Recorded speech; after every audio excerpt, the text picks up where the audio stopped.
కూడా ఏంటి అంటే మనకి ఇంకొక అంటే మార్కెటింగ్ పెంచగలగాలి. ఇప్పుడు నేను పంచాయతీని ఇప్పుడు ఉదాహరణకి మనకి ఏటికొప్పాక బొమ్మలు ఈ అంటే మెయిన్ ఒక వుడ్ బ్యాంక్ ఉదాహరణకి ఏటికొప్పాక బొమ్మలు కావచ్చు, కొండపల్లి బొమ్మలు కావచ్చు, అన్నమయ్యలో జిల్లాలో సెట్టిగుంట సంబంధించిన వుడెన్ టాయ్స్ కావచ్చు, తిరుపతిలో ముఖ్యంగా మన ఈ రిలీజియస్ వుడ్ కార్వింగ్ సంబంధించి, అలాగే ఉదయగిరిలో వుడెన్ కట్లరీ చేయడానికి, అలాగే బొబ్బిలి ఈవెంట్ చేయడానికి, వీటన్నిటికీ కూడా చాలా కలప కావాలి. ఒక్కొక్క దానికేమో అంకుడి చెట్టు కావాలి, ఇంకో దానికి తెల్లపునికి కావాలి, ఇంకో దానికి పెదమాన్ చెట్టు కావాలి, ఇంకో దానికి నేరేడు అంకుడి చెట్టు కావాలి, ఇంకోటికేమో వేప, బిక్కి చెక్క, కల్ది చెక్క, పాల్బర్కి, అలాగే బొబ్బిలి వెనుక పనస చెక్క, ఇలాంటివన్నీ ఉన్నప్పుడు గతంలో నేను ఏటికొప్పాక గత ప్రభు ఒక 22లోనే ఎప్పుడో వెళ్తుంటే ఏటికొప్పాక బొమ్మలకి ఈ అంకుడి చెట్లు లేవు, ఉదాహరణ కొండపల్లికి తెల్లపునికి చెట్లు లేవు, ఏదైనా కొట్టుకుందామంటే మాకు అధికారులు మమ్మల్ని వేధిస్తున్నారనే ఒక ఆలోచన నాకు తెలియజేశారు అప్పుడు. అందుకే ప్రభుత్వం రాగానే ముందుగా మేము చేసింది వారి మీద ఎలాంటి కేసులు లేకుండా అలాగే వుడ్ బ్యాంక్ని డెవలప్ చేయడం చేసాం.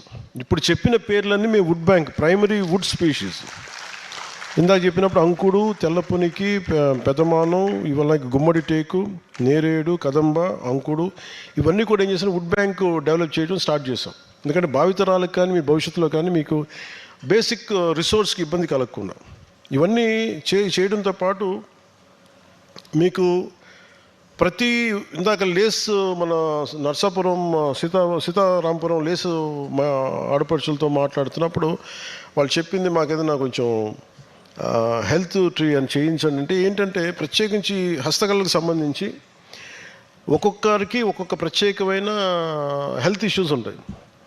మగ్గం చేసే వాళ్ళకి ముఖ్యంగా ఇతర కళాకారులకు కూడా వారికి ఉదాహరణకి ఈ లేస్ అల్లే వాళ్ళందరికీ చూపు త్వరగా దెబ్బతింటుంది. అలాగే ఏటికొప్పాకు బొమ్మలు చేసే వాళ్ళకి ఆ వుడ్ డస్ట్ కానీ అది కొంచెం లంగ్స్లోకి ఈ శ్వాసకోశ సంబంధమైన వ్యాధులు వస్తుంటాయి. అలాగే ముఖ్యంగా ధర్మవరం, ఉప్పాడ, మంగళగిరి ఇలాంటి దాదాపు మేడం రేఖారాణి గారు చెప్తే 45 రకాల మేడం మనకి చేసేది అరౌండ్ 45 టైప్స్. వీళ్ళందరికీ కూడా ఈ మగ్గాలు నేసినప్పుడు ప్రత్యేకించి వాళ్ళకి ఈ ప్రత్యేకమైన ఆరోగ్య సమస్యలు ఉంటాయి, కొన్ని బ్యాక్ ఇష్యూస్ ఉంటాయి. అందుకే నేను మన పేషి అధికారులకు నేనేం చెప్పానంటే మిగతా వారితో అనుసంధానం చేసి ఉదాహరణకు సీతారాంపురానికి డాక్టర్లను పంపించి అసలు ఎంతమందికి ఒక హెల్త్ టెస్ట్ చేయించమని చెప్పాను ఇందాకే. అంటే ముందు అసలు ఆరోగ్య పరిస్థితి ఒక్కొక్కరికి ఒక్కొక్క ప్రత్యేకమైన హెల్త్ ఇష్యూస్ ఉంటాయి కదా, ముందు వాటి మీద ఒక ఆడిట్ చేయండి, ఒక హెల్త్ ఆడిట్ చేయండి ముఖ్యంగా ఇట్లా అందరికీ కలిపి. సో ముందు సీతారాంపురంతో మేము అది స్టార్ట్ చేస్తున్నాం. కంటి పరీక్షలు చేయించే ముందు చూపు సన్నగిలుతోంది, ఇబ్బందిగా ఉంది అనటానికి ముందు ఒక హెల్త్ టెస్ట్ చేయించి తద్వారా ఏమేం చేయాలి, దీన్ని మిగతా వాళ్ళు కూడా ఎలాగ అన్ని హస్తకళ రంగాలకు దీన్ని అప్లై చేయాలని దాని మీద మీకు త్వరలో మేము ముందుకు తీసుకొస్తాం. అలాగే పిల్లలకి సంబంధించి మా బిడ్డలు చదువుకోవాలి కానీ మాకు ఇది ఉండాలి, కానీ వీళ్ళకి భవిష్యత్తు ఏమి ఉండాలంటే అది కూడా ఒక ప్రత్యేకంగా ఒక దృష్టి సారించి దీని మీద కొంత అవగాహన చేసుకున్న తర్వాత ముఖ్యంగా మీ బిడ్డలు చదువుకోవాలి, అలాగే మీరు వంశపారంపర్యంగా వచ్చిన ఈ కళను కూడా వాళ్ళు ముందుకు తీసుకెళ్లేలాగా, ఈ ప్రతిభని సమర్థతను ముందుకు తీసుకెళ్లేలాగా, భవిష్యత్ తరాలకి వాళ్ళు దాన్ని మరింత ఆదాయం వచ్చేలాగా ఉండాలి. ఆ దృష్టిలో కూడా మేము దీన్ని మీరు చేసిన విన్నపలన్నింటినీ కూడా నేను క్యాబినెట్ దృష్టికి తీసుకెళ్ళి నేను స్వయంగా దీన్ని ముందుకు తీసుకెళ్తాను. నాకు ఎందుకు ఇంత ఇష్టం, నేను ఎందుకు ఇంత తపన పడతానంటే ఈ హస్తకళ రంగాలు భారతదేశపు మూలాలు ఇవి కోల్పోయిన రోజున భారతదేశం తన ఉనికిని కోల్పోదు. అందుకని భారతదేశపు ఉనికి ఉండాలి, భారతదేశపు సంస్కృతి సాంప్రదాయాలు ఉండాలి అంటే మన హస్తకళని, మన చేనేతని కాపాడుకోవాలి. సో అందుకని మీకు నేను మనస్ఫూర్తిగా మాటిస్తున్నాను. ఎక్కువ మాట్లాడి ఎక్కువ ప్రామిస్ చేయడం కంటే కూడా ఎప్పుడో 2018 నుంచి నేను మాట్లాడుతున్నాను. ఈరోజు భగవంతుడు ఆశీస్సులతోటి ఈరోజు మేము ప్రభుత్వంలో ఉన్నాం. మీకు నిరంతరం మీ భవిష్యత్తు కోసం మేమందరం కలిసి పనిచేస్తాం. మేము మనస్ఫూర్తిగా తెలుపుకుంటా ఉన్నాం. కాకపోతే ఇందాక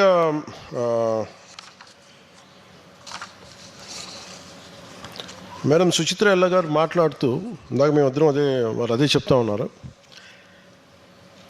చేనేత మనకి లేపాక్షి కావచ్చు, అలాగే ఈ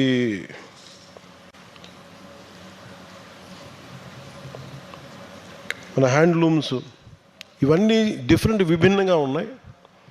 వీటన్నిటికీ సంబంధించి ఇంటిగ్రేటెడ్గా మనం ఏదైనా చేస్తే బాగుంటుంది అని అన్నప్పుడు నాకేమనిపించిందంటే, నేను అధ్యయనం చేసి ఇక్కడున్న ఇందాక అంటే ఎంత బ్రిలియంట్ పీపుల్ అంటే మనుషులు ఉన్నారు దీని వెనకని చెప్పడానికి. ఉదాహరణకి ఎక్కడో అమెరికాలో చదువుకొని ఆవిడ బెంగళూరులో ఉంటూ ఒక ఆర్ట్ క్యూరేటర్గా ఉంటూ శ్రీమతి సుధా మల్లెన్ గారికి అంటే డిజైనింగ్ ఎంత ఇంపార్టెంట్ అనేది చెప్పడానికి ఆవిడ నిదర్శనం. Thank you ma'am, thanks for all your ideas and suggestions.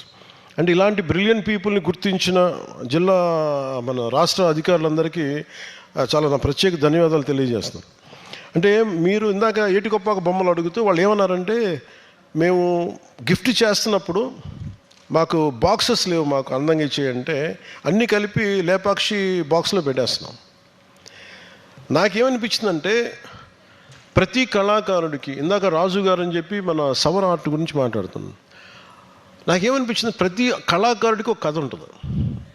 ప్రతి కళాకారుడు ఎన్ని గంటలు కష్టపడతాడు అంటే, ఫర్ ఎగ్జాంపుల్ మనం ఒక ప్రోడక్ట్ చేస్తే ఆ ప్రోడక్ట్ వెనక ఒక చిన్న కథ ఉంటుంది. ఇన్ని గంటలు నేను పనిచేశాను, ఈ ప్రోడక్ట్ చేయడానికి నాకు ఇన్ని గంటలు పనిచేశాను, నా కుటుంబంలో ఇంతమంది పనిచేశారు, ఈ చేసిన కళాకారుడి పేరు ఇది, వారి ఊరి పేరు ఇది, ఇదన్నీ ఒక చిన్న ఒక ఇన్ఫర్మేషన్, ఇది ఒక చిన్న పీస్ ఆఫ్ ఇన్ఫర్మేషన్ ఉండి దీని ఆర్ట్ వెనక ఉన్న స్టోరీ ఏంటి ఇవన్నీ చెప్పి మనం ఇంక్లూడ్ చేయగలిగితే, అలాగే ప్రత్యేకించి ఏటికొప్ప కావచ్చు, ఈచ్ అండ్ ఎవ్రీ ఉదాహరణకి మనకి ఉప్పాటి చీర ఉంది.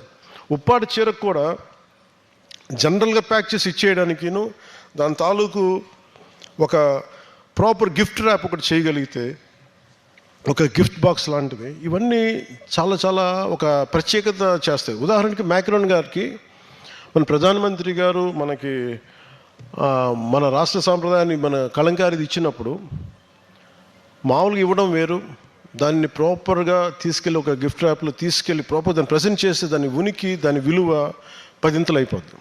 And there is a story behind, ఒక కథ ఉంటుంది దాని వెనక, ఆ కథను తెలియజేయడం. అలాగే కొత్త కొత్త ఇన్నోవేటివ్ కాన్సెప్ట్స్, చేసిన బొమ్మలే చేస్తే కొన్ని రోజుల తర్వాత మనిషికి సహజమైన గుణం మార్పు, కొత్తవి కోరుకుంటూ ఉంటాడు, చూసిందే కదా. అలా అందుకని ఎప్పటికప్పుడు కూడా ఇన్నోవేషన్ ఒకటి జరుగుతూ ఉండాలి, కొత్త ఐడియాస్ తోటి కొత్త బ్లెండ్ చేయటం కానీ ఇవన్నీ ఉండాలి. అంటే మనకి సుచిత్ర ఎల్ల గారు లాంటి వాళ్ళు, సుధా మల్లెన్ గారు, లేదంటే రేఖారాణి గారు, ఇక్కడున్న మన విశ్వ గారు, ఇలాంటి మన హరిప్రసాద్ గారు, మీరు మరింతగా ఎక్కువ మందిని అర్థం చేసుకోగలిగే దీనిని ఇంకెంత ఇప్పుడు మీరందరూ ఇంత కష్టపడుతూ ఉన్నారు, కార్పెట్లు మీరు నేస్తారు, ఆ కార్పెట్ వెనక మీకు ఒక ఏలూరులో మీరు కార్పెట్స్ చేస్తున్నప్పుడు ఒక స్టోరీ ఉంటుంది, ఇంతమంది పనిచేశారు దీని వెనక, ఇంత కష్టం ఉంది. అదే ఈ ఇరాన్లో కానీ యూరోప్లో కానీ ఎనీ ఫారిన్ కంట్రీలో దానికి ఒక చాలా అందంగా కథ చెప్తారు, ఇంత కష్టం ఉంది దీని వెనకాల. అప్పుడు మనం అది వస్తువు పట్టుకున్నప్పుడు దాని తాలూకు విలువ తెలుస్తుంది మనకి, ఇంత దీని వెనక ఇంత కథ ఉందనేది.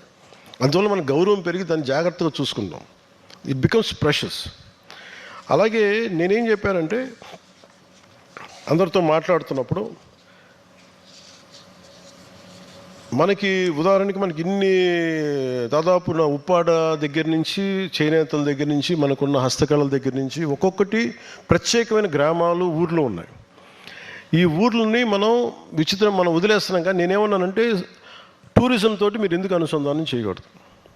టూరిజంతో కానీ అనుసంధానం చేయగలిగి ఎవరైనా సరే ఫారినర్స్ ఎవరైనా వచ్చి, లేదంటే విజిటర్స్ ఎవరైనా వచ్చి మీ షాప్స్కి వచ్చి, ఉదాహరణకి ఎక్కడో అరకులో ఉండే ఒక గ్రామాన్ని సవర్ ఆర్ట్కి సెంటర్గా చేయగలిగితే, ఎవరో ఇక్కడికి వెళ్ళి విదేశాలు ఉన్నవాళ్ళు కానీ భారతదేశంలో ఉన్నవాళ్ళు కానీ వెతుక్కుంటూ వచ్చి ఆ పార్ట్ ఆఫ్ అరకు విజిటర్స్ ఎవరైనా వస్తే వాళ్ళు వెళ్ళి చూడగలరు, చూసి వాళ్ళ కష్టాన్ని చూసి అది కొనుక్కోవడం, సావినీర్స్గా తీసుకెళ్ళడం జరుగుతుంది.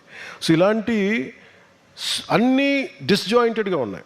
నేను ఏం కోరుకుంటున్నానంటే, టూరిజం శాఖ ఇవన్నీ కొన్ని పంచాయతీ పరిధిలో ఉన్నాయి కాబట్టి పంచాయతీ శాఖ, కొన్నేమో అర్బన్ శాఖలో ఉంటే, మున్సిపాలిటీ శాఖలో ఉంటే, ఇవి tourism, Panchayat Raj and Forest Department should come together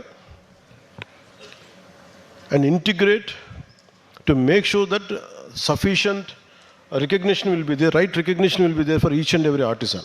ప్రతి ఒక్క కళాకారుడికి గుర్తింపు ఉండాలి. ఈ 3 డిపార్ట్మెంట్స్ కలవాలి. అందుకని దీని మీద ఒక పేషీ అధికారులు కూడా ఇది చెప్పిన ఒకసారి నేను ఒక మీటింగ్ పెడతాను, అందరినీ సంబంధిత అధికారులందరినీ ఒకసారి కూర్చోబెట్టి నేను దీని మీద ఒక ఇంటిగ్రేటెడ్గా కలిసి ఎందుకు అప్రోచ్ చేసే విధానంగా ఒకసారి మాట్లాడదామని ఈ సందర్భంగా మీకు కమిట్మెంట్ ఇస్తూ, అలాగే మన శ్రీమతి మన సుచిత్ర ఎల్ల గారికి ఇలాంటి నిజంగా వాళ్ళకి అవసరాలు లేవు, దే హ్యావ్ దేర్ ఓన్, వాళ్ళందరికీ వాళ్ళ వ్యాపారాలు ఉన్నాయి, అన్నీ ఉన్నా కానీ ఏదో మన సంస్కృతి కోసం మనం చేయాలి, మన కళాకారుల కోసం మనం చేయాలి, మీ జీవితాలు బాగుండాలని చెప్పి అందరూ స్వచ్ఛందంగా వచ్చారు. వాళ్ళకి ఏం డబ్బులు ఇచ్చేది ఏముండదు కానీ కేవలం మన కోసం తపన పడి వస్తారు. మనకి ఇక్కడ ఒక్కొక్కరు ప్రతి ఒక్కరు కూడా మీ జీవితాలు బాగుండాలని తపన తప్ప ఇందులో ఏది అదనంగా బాగుకునేది ఏమీ లేదు ఇక్కడ. సో వాళ్ళందరి సహచర్యంలో, వాళ్ళందరి ఆధ్వర్యంలో మన హస్తకళా రంగానికి చెందిన ప్రతి ఒక్కరికి పేరు ప్రతి కుటుంబాలకి మరింత మీ అభివృద్ధిని మరింత ముందుకు తీసుకెళ్ళేలా, మీ భవిష్యత్తు బాగా ఉండేలాగా మీ అందరినీ కూర్చొని ముందుకు వెళ్తాం ఖచ్చితంగా దీన్ని.